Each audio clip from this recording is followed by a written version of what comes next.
Hello everyone, welcome back to my new blog. I hope आप सब लोग अच्छे होंगे, स्वस्थ होंगे, मज़े में होंगे, खुश होंगे। और आज है 7 तारीख, मतलब छठ पूजा। आप सभी को छठ पूजा की बहुत बहुत बहुत ढेर सारी हाँ शुभकामनाएं। छठ मैया हाँ हाँ। सबकी रक्षा करे, सबका सुहाग बना रहे, सबका परिवार बना रहे, सबके घर में बरकत हो और प्यार और आशीर्वाद से सब बस आगे बढ़ते रहें और छठी मैया सबकी रक्षा करे। तो आज है छठ पूजा। तो यहाँ पे सुबह का टाइम है। सुबह थोड़ा सा नाश्ता वास्ता में सिर्फ ब्रेड मक्खन बनाया था और चाय वगैरह।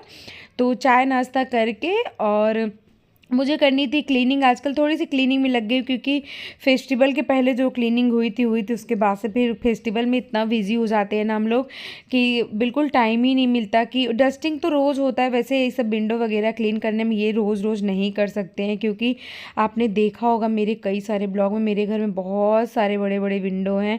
अगर एक विंडो करने लग जाती हूँ ना तो आधे घंटे इसी में चले जाते हैं, तो मैं दूसरा करने की सोचती भी नहीं हूँ। तो कल मैंने किया था बच्चों के रूम की वगैरह सब डस्टिंग, और आज कर रही पीछे वाले रूम की। और ये साफ़ हुए भी 10-12 दिन हो गया तो धूल मिट्टी से कलेक्ट हो गया था, तो मैंने सोचा मैं इसे क्लीन कर देती हूँ।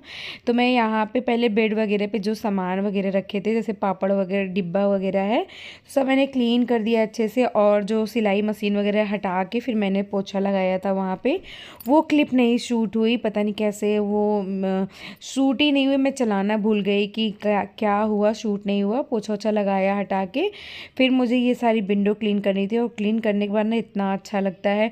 और इस आंगन में ना आंगन जाल है ना, तो ऊपर से धूल मिट्टी भी आता है जिस वजह से गंदे हो जाते हैं। और ये है किचन की विंडो जो किचन की तरफ पीछे की तरफ से है, तो ये पीछे की तरफ आके मुझे क्लीन करना होता है। तो मैं पीछे आंगन की तरफ आई थी तो यहीं पे सारे विंडो निकले हैं किचन के, और पीछे वाली ये इस रूम की, बेडरूम की जो विंडो है सारे पीछे की तरफ से। तो आगे की तरफ से तो मैंने विंडो कल किया था बेडरूम का, बस पीछे की तरफ से रह गया था। तो मैं पीछे की तरफ से सोचा साफ़ कर दूं। और तो यहाँ पे धूल धूल सा हो गया था। जब मैं पीछे साफ़ करने जाती हूँ तो एसी का जो ये लगा हुआ है, मतलब स्टैंड वगैरह सब एक बार पोंछ देती हूँ, क्लीन कर देती हूँ, साफ़ हो जाता है। फिर 10 डेज़ तक 10-12 डेज़ तक मैं नहीं करती हूँ, उसके बाद करती हूँ। और फिर यहाँ की क्लीनिंग वगैरह करके, और आज है छठ पूजा तो मैं सोच रही हूँ आज मैं बच्चों को लेके जाऊँगी घाट पे और छठी मैया का पूजा देखने। सारी जो छठी व्रती रहती हैं वो पूजा करने आती हैं और बहुत अच्छा लगता है, बहुत ज़्यादा भीड़ होती है। तो मैंने सोचा हुआ है, पहले मैंने हस्बैंड से बोला कि आप आ जाना दिखा देना, लेकिन हस्बैंड ने बोला मेरे पास टाइम नहीं है, काम बहुत है, तुम लोग चले जाना। और तो सोच रही हूँ बच्चों को लेके चली जाऊँ क्योंकि आज यशु के सर भी नहीं आएंगे ट्यूशन पढ़ाने, तो बस यही मन में चल रहा है। तो देखते हैं, पहले सोच रही हूँ खाना वाना बना लूँ, और मैं सोच रही हूँ दोनों समय का सब्जी बना लूँ, गोभी आलू का, क्योंकि जब पूजा वगैरह देखने जाऊँगी ना तो रात हो जाएगी काफ़ी आते आते। और बच्चों को लेके जाऊँगी, थक भी जाना होता है, कहीं जाओ आप कुछ करो ना करो इतना थकावट सी फील होता है ना, मन नहीं करता। फिर पराठे वगैरह सेक दूँगी और या फिर चावल वगैरह डाल दूँगी तो हो जाएगा। तो दोनों समय की सब्ज़ी मैं बना के रख दूँगी अभी। पहले मैं सोचा था ढोकला वगैरह शाम बनाऊँगी, लेकिन अगर निकल गई पूजा देखने तो फिर टाइम नहीं मिलेगा, और तो इसीलिए अभी मैं सब्ज़ी वगैरह सब बना के रख दूँगी। तो एक गोभी था मेरे पास, मैंने कट कर लिया। वैसे तो आजकल कीड़े वगैरह नहीं होते हैं, देख के काटती हूँ, लेकिन फिर उसको मैंने गर्म पानी में भिगो दिया अच्छे से, और जिससे जो भी थोड़ी गंदगी कीड़े हो ना ऊपर आ जाते हैं ऐसे। फिर मैंने मसाले में प्याज लहसुन अदरक मिर्च का जो पेस्ट होता है वो बना लिया। तो इधर मसाले भी मेरी रेडी हो गए और आलू वगैरह सब मैंने कट कर लिया। वैसे तो गोभी को डीप फ्राई करते हैं, मतलब बहुत से लोगों में, मैं भी करती हूँ जब कभी गेस्ट आते हैं ना, अच्छे खासे गेस्ट होते हैं तो मैं डीप फ्राई करके बनाती हूँ। अदरवाइज़ फिर मैं 2 स्पून ऐसे तेल डाल के, और मैं ज़्यादातर सब्ज़ी ना आयरन की कढ़ाई में बनाती हूँ। आयरन की कढ़ाई में सब्जियाँ जो है बहुत अच्छी बनती है, टेस्टी बनती हैं, इसलिए आयरन की कढ़ाई में मैं ज़्यादा बनाने की कोशिश करती हूँ। और बहुत अच्छा भी होता है आयरन की कढ़ाई में खाने से, हेल्थ हेल्थ बहुत इम्प्रूवमेंट आती है, तो बहुत अच्छा होता है। होता है। तो यहाँ पे देखिए थोड़ी सी ऑयल मैंने ढक ढक के ऐसे कवर करके इसको पका लिया और काफ़ी हद तक ना आलू गोभी पक भी जाते हैं और रेड रेड भी हो गए थे। ज़रूरी नहीं कि आप डीप फ्राई करो चीज़ें तभी अच्छी बने, आपको कम तेल में भी चीज़ें अच्छी से बन जाती है, बस पेशेंस के साथ बनाना होता है। कम तेल में आपको ढक के पकाना होता है जिससे वो रेड हो जाएं, अच्छे से गोल्डन फ्राई हो जाएं। तो फिर देखिए थोड़ा सा तेल फिर मैंने डाला। अब बहुत ज़्यादा तेल का मसाले जो है मैं कम यूज़ करूँगी क्योंकि फेस्टिवल में तो खाए हैं तेल मसाले बाहर का खाना, तो अभी मैं सोच रही हूँ बहुत कम ऑयल तेल मसाले का यूज करूँगी। तो यहाँ पे मैंने प्याज फ्राई करके फिर वो मसाले अपने डाल दिए जो पीसे थे मैंने पेस्ट। फिर मैंने इस पर गरम मसाला, लाल मिर्च पाउडर, धनिया पाउडर और जीरा पाउडर, हल्दी सब कुछ डाल के इसको मसाले को भून लूँगी। और उसके बाद फिर मैंने क्या किया, 3-4 टमाटर ऐसे लेके और टमाटर को हाफ पीस में कट कर लिया है। फिर मैंने इसको ऐसे रख के नमक डाल के इसको ढक दूंगी। टमाटर गल जाएंगे ना तो इसके सारे छिलके निकाल दूंगी। तो देखिए मैंने टमाटर के सारे छिलके निकाल के उसके बाद टमाटर को इसी में मैश कर लिया और मैश करने के बाद गोभी आलू को डाल के मसाले के साथ भून लूँगी, नमक डाल दूँगी और लास्ट में मैं इसमें डालूँगी हरी मटर, थोड़े से फ्रोजन रखे हैं मेरे पास, फिर हरे धनिए के साथ। और जितना भी आपको रसा रखना हो सब्जी में उतना आप रख सकते हो। चाहो तो आप बिना रसे का भी ऐसे ही सूखी सब्जी बना सकते हो, लेकिन हम लोग चावल के साथ खाएंगे तो थोड़ा सा रसा अच्छा लगता है। तो हमारी सब्जी बन के रेडी है। फिर मैंने इसमें खूब सारा धनिया डाल दिया, सब्जी रेडी है।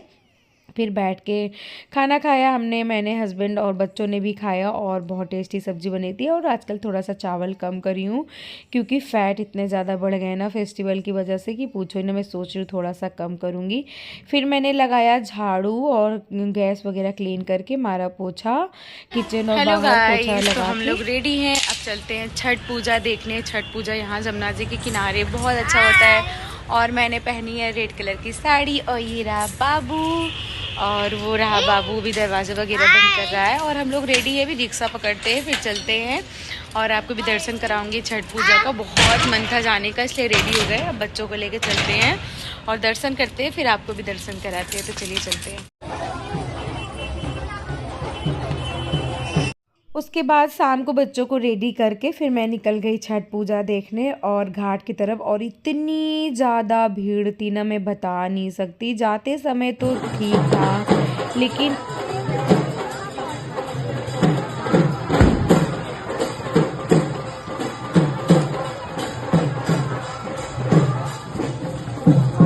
और घाट पे पहुंच गई। और देखिए गाइस, ये एक घाट है जो मैं दिखा रही हूँ। इतनी भीड़ थी, जाते समय तो सही था लेकिन आते समय जो मेरा कचूमड़ बनाया ना, मैं क्या ही बोलूँ। एक हाथ में मैंने बाबू को लिया, बैग मोबाइल एक हाथ से दो यशु को पकड़ा, मतलब खसकने के चलने की ज़रूरत नहीं थी, अपने आप खिसकती चली गई मैं। ऐसी ज़बरदस्त वाली भीड़ थी ना, मुझे याद रहेगा। मैंने सोचा मैं कभी भी बच्चों को लेके अकेले नहीं आऊँगी जब तक जेंट्स ना हो, हस्बैंड ना हो। मतलब इतनी मेरी गत हुई है ना, मैं क्या ही बोलूँ। लेकिन बस माता रानी का पूजा देखना था तो मैं पहुंच गई घाट। फिर वहाँ मैंने देखा और वहाँ पे भीड़ बहुत थी, थोड़ा थोड़ा मैंने कैप्चर किया है तो आप लोग देखिए। और यहाँ पे जितनी भी छठी व्रती थी सब पूजा कर रही थी और एक मिल गई थी, मतलब तो उन वहाँ पे मैंने आशीर्वाद लिया। और जो सिंदूर लगाते हैं वो मैंने लगवाया और मुझे ना बहुत अच्छा लगता है जो नाक से सिंदूर जाता है पूरा ऊपर की तरफ, इन्होंने मुझे लगाया। मैं बहुत खुश हो गई। और वहाँ पे जितने भी सुहागनें होती हैं ना सबको लगाते हैं वहाँ पे। ये चीज़ मुझे बहुत अच्छी लगती है कि वहाँ कोई भेदभाव नहीं होता है, सबको लगा देते हैं सारी सुहागनें एक दूसरे को। तो मैंने बच्चों के साथ इंजॉय किया, देखा, काफ़ी देर तक मैं रही। फिर छठी माता का जो भी पूजा पाठ करते हैं ना, सब ऐसे अपना अपना करके बैठे थे, दिया वगैरह जला के। और मुझे तो इतनी रिचुअल्स के बारे में मालूम नहीं छठ व्रत का, लेकिन वहाँ पे जो सभी लोगों ने किया था वो मैं देख के बहुत खुश हो रही थी, मुझे बहुत अच्छा लग रहा था। हमारे यहाँ नहीं होता है, यूपी में ज़्यादातर नहीं होता।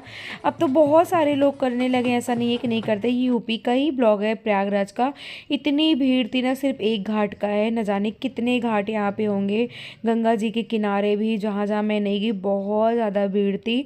फिर मैंने एक ऐसे मतलब आंटी ने पूजा किया था, फिर मैंने वहाँ पे थोड़ा सा पैसे वगैरह चढ़ा के आशीर्वाद लिया, बच्चों को दिया, टीका लगाया, फिर घाट वगैरह देखा। फिर बच्चे ना थोड़ा सा भीड़ देख के बोर हो रहे थे, मतलब उनको उलझन सी हो रही थी, मम्मा चलो गर्मी बहुत लग रही है यहाँ पे। फिर मैं बच्चों को लेके सोचा चलो चलते हैं। 1-1.5 घंटे थी, फिर निकल गई। फिर शाम की ना आरती भी होनी स्टार्ट हो गई थी, लोग भांगड़े पे डांस वगैरह कर रहे थे खूब अच्छे से, और बहुत अच्छे से लोग मनाते हैं ये छठ पूजा। तो यहाँ पे देखिए जमुना मैया की आरती हो रही थी। फिर बच्चों को थोड़ी सी लग गई भूख, बोला मम्मा चुरमुरा दिला दो, तो मैंने दिलाया। बस यहीं पे जो भीड़ होना स्टार्ट हुआ है ना, मतलब मेन रोड से निकलने तक में जो कचूमड़ हुई ना, आप देखिए यहाँ पे। फिर हमने गुड़ की जलेबी खरीदी, मुझे बहुत पसंद है गुड़ की जलेबी। फिर मैं जो यहाँ बच्चों को हाथ में टांग के खड़ी हुई हूँ, कैसे मैं रोड पे निकली हूँ ना, जो मेरी हालत हुई है मैं ही जानती हूँ। बहुत देर तक मैंने रिक्शे का वेट किया, लेकिन रिक्शा मुझे नहीं मिला। कई तरफ मैं गई, रिक्शा नहीं मिला। चलते चलते पाँव दर्द होने लगे, बच्चों के पाँव दर्द होने लगे। फिर मैंने हस्बैंड को मजबूरी में कॉल करा कि आके घर छोड़ो, यहाँ पे रिक्शा वगैरह कुछ नहीं मिल रहा है। यहाँ पे देखिए काफ़ी देर हम लोग 1 घंटा बैठ के वेट किए होंगे हस्बैंड का, वो भी जाम में फंस गए थे। फिर 1 घंटे के बाद फाइनली वो आए, हम लोग को लेने जाके इतनी खुशी हुई ना। और बच्चों को मैंने कुछ कुछ चीज़ें दिला दी थी, बच्चे बैठ के खा पी रहे थे क्योंकि भूख लग गई थी। मैं भी ऐसे ही रोड पे बैठ गई, कुछ नहीं देखा, मिट्टी वगैरह बैठ गई। फिर हस्बैंड फाइनली आए, घर ले गए। घर जाके फिर कपड़े वगैरह चेंज किया, दिया वगैरह जलाया, फिर सुकून भरी चाय बनाई और यसु चला गया अपने पापा के साथ दुकान। बाबू को मैंने खिलाया पिलाया, फिर चाय बना के चाय एंजॉय करूँगी क्योंकि बहुत ज़्यादा थक गई थी। और ये देखिए सिंदूर मतलब फेस पे कितना अच्छा लगता है ना। छठी मैया सबका सुहाग बनाए रखे, सबका घर हरा भरा रहे, बस यही मनोकामना करती हूँ। मेरा भी सुहाग बना रहे, मेरा भी घर हरा भरा रहे, मेरे बच्चे सही सलामत रहे, मेरे माता पिता स्वस्थ रहे, मेरा घर खुशहाली से भरा रहे। जो भी दुख मुसीबत आए वो बस कट जाए, मैं नहीं कहती कि ना आए, जो भी आए कट जाए, ऐसी सहन शक्ति हो कि हम लोग अच्छे से निपटा सके। तो चलिए फिर मिलते हैं आपको नेक्स्ट ब्लॉग में, तब तक के लिए बाय, टिल देन।